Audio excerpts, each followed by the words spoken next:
Hi ಎಲ್ರಿಗೂ ನಮಸ್ಕಾರ. ಇವತ್ತಿನ ಈ ವಿಡಿಯೋದಲ್ಲಿ ನಾನು ನಮ್ಮ ದಕ್ಷಿಣ ಕನ್ನಡ, ಉಡುಪಿ, ಮಂಗಳೂರು ಸೈಡಲ್ಲಿ ಹೆಚ್ಚಾಗಿ ಮಾಡುವಂತಹ ಪತ್ರೊಡೆಯನ್ನ ಸಿಂಪಲ್ ಆಗಿ ಹೇಗೆ ಮಾಡಬಹುದು ಅಂತ ಹೇಳಿ ತೋರಿಸ್ತಾ ಇದ್ದೇನೆ. ಮೊದಲಿಗೆ ಇಲ್ಲಿ ನಾನು 1 ಪಾವ್ ಆಗುವಷ್ಟು ಅಕ್ಕಿಯನ್ನ ನೆನೆಸಿ ತಗೊಂಡಿದ್ದೇನೆ. ಅದಕ್ಕೆ 2 ಸ್ಪೂನ್ ಆಗುವಷ್ಟು ಧನಿಯವನ್ನ, 2 ಸ್ಪೂನ್ ಆಗುವಷ್ಟು ಉದ್ದಿನ ಬೇಳೆಯನ್ನ, ಹಾಗೆ ಅರ್ಧ ಸ್ಪೂನ್ ಆಗುವಷ್ಟು ಜೀರಿಗೆನ ನೀಟಾಗಿ ಫ್ರೈ ಮಾಡಿ ಆ್ಯಡ್ ಮಾಡ್ಕೊಳ್ತಾ ಇದ್ದೇನೆ. ಇನ್ನು ಒಂದು ಚಿಕ್ಕ ಲಿಂಬೆ ಹಣ್ಣಿನ ಗಾತ್ರದಷ್ಟು ಹುಣಸೆ ಹಣ್ಣನ್ನ, ಹಾಗೆ 10 ಬ್ಯಾಡಿಗೆ ಮೆಣಸನ್ನ ಸೇರಿಸ್ಕೊಳ್ತಾ ಇದ್ದೇನೆ. ಉಪ್ಪು, ಹುಳಿ, ಖಾರ ಎಷ್ಟು ನೀಟಾಗಿ ಹಾಕಿರ್ತೀವೋ ಅಷ್ಟು ನೀಟಾಗಿ ಈ ಪತ್ರೊಡೆಯ ಟೇಸ್ಟ್ ಬರುತ್ತೆ ಅಂತ ಹೇಳ್ಬಹುದು. ಇದನ್ನ ಗ್ರೈಂಡ್ ಮಾಡಿ ಆದ್ಮೇಲೆ ನಾನು ಇದಕ್ಕೆ ಸ್ವಲ್ಪ ಅರಿಶಿಣದ ಪೌಡ್ರನ್ನ, ಹಾಗೆ ರುಚಿಗೆ ಬೇಕಾಗಿರುವಷ್ಟು ಉಪ್ಪನ್ನ ಆ್ಯಡ್ ಮಾಡಿ ಮಿಕ್ಸ್ ಮಾಡ್ಕೊಳ್ತಾ ಇದ್ದೇನೆ. ಈ ಪತ್ರೊಡೆಯನ್ನ ನೀವು ಬೇರೆ ಬೇರೆ ಎಲೆಗಳಲ್ಲಿ ಕೂಡ ಮಾಡಬಹುದು. ನಮ್ಮ ಮನೆಯಲ್ಲಿ ಇರುವಂತಹ ತಾಮ್ರದ ಕೆಸುವಿನ ಎಲೆಯಲ್ಲಿ ನಾನು ಇದನ್ನ ಟ್ರೈ ಮಾಡಿದ್ದೇನೆ.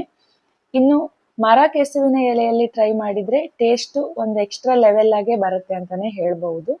ನಾನಿಲ್ಲಿ ತಾಮ್ರದ ಕೆಸುವಿನ ಎಲೆಯಲ್ಲಿ ಟ್ರೈ ಮಾಡ್ತಾ ಇದ್ದೇನೆ. ನೀಟಾಗಿ ನಾವು ರೆಡಿ ಮಾಡ್ಕೊಂಡಿರುವಂತಹ ಮಸಾಲೆಯನ್ನ ಪ್ರತಿಯೊಂದೊಂದು ಎಲೆಗೂ ಇಂಡಿವಿಜುವಲ್ ಆಗಿ ಅಪ್ಲೈ ಮಾಡಬೇಕಾಗುತ್ತೆ. ಇನ್ನು ಕೆಲವರು ಮಸಾಲೆಯನ್ನ ಪ್ರಿಪೇರ್ ಮಾಡುವಾಗ ಅದಕ್ಕೆ ಸ್ವಲ್ಪ ಬೆಲ್ಲವನ್ನ, ಹಾಗೆ ಸ್ವಲ್ಪ ಕಾಯಿ ತುರಿಯನ್ನ ಆ್ಯಡ್ ಮಾಡ್ತಾರೆ. ನಾನಿಲ್ಲಿ ಆ್ಯಡ್ ಮಾಡಿಲ್ಲ, ನನಗೆ ಮೊದಲಿಂದಾನು ಹೀಗೆ ಮಾಡಿ ಅಭ್ಯಾಸ ಇರೋದ್ರಿಂದ ನಾನು ಇದೇ ರೀತಿಲೇ ಮಾಡ್ತಾ ಇದ್ದೇನೆ. ದೊಡ್ಡ ಕೆಸುವಿನ ಎಲೆಯಿಂದ ಚಿಕ್ಕದ್ರಂತೆ ಒಂದ್ರ ಮೇಲೆ ಒಂದು ಇಟ್ಟು ನೀವು ಅಪ್ಲೈ ಮಾಡ್ತಾ ಹೋದ್ರೆ ಲಾಸ್ಟಿಗೆ ನಿಮಗೆ ಫೋಲ್ಡ್ ಮಾಡಲಿಕ್ಕೆ ತುಂಬಾ ಚೆನ್ನಾಗಿ ಬರುತ್ತೆ.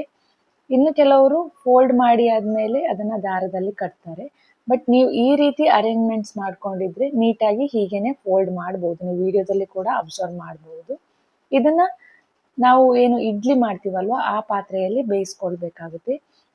ನೀಟಾಗಿ ಬೆಂದ ಮೇಲೆ ಕಟ್ ಮಾಡಿ ನಾವು ಹಾಗೆ ಕೂಡ ತಿನ್ಬಹುದು. ಇಲ್ಲಾಂದ್ರೆ ಈ ಪತ್ರೊಡೆಯ ಒಗ್ಗರಣೆ, ಪತ್ರೊಡೆಯ ಸಾಂಬಾರ್ ಮಾಡಿ ಟೇಸ್ಟ್ ಮಾಡಬಹುದು. ನಾವು ಇದನ್ನ ಕಟ್ ಮಾಡಿ ಸ್ವಲ್ಪ ಕೊಬ್ಬರಿ ಎಣ್ಣೆ ಹಾಕಿ ತವಾ ಫ್ರೈ ಮಾಡಿ ನೆಕ್ಸ್ಟ್ ಟೇಸ್ಟ್ ಮಾಡಿದ್ವಿ. ಟೇಸ್ಟ್ ಅಂತೂ ತುಂಬಾ ಚೆನ್ನಾಗಿತ್ತು. ವಿಡಿಯೋ ಇಷ್ಟ ಆಗಿದ್ರೆ ಲೈಕ್ ಮಾಡಿ. Thank you.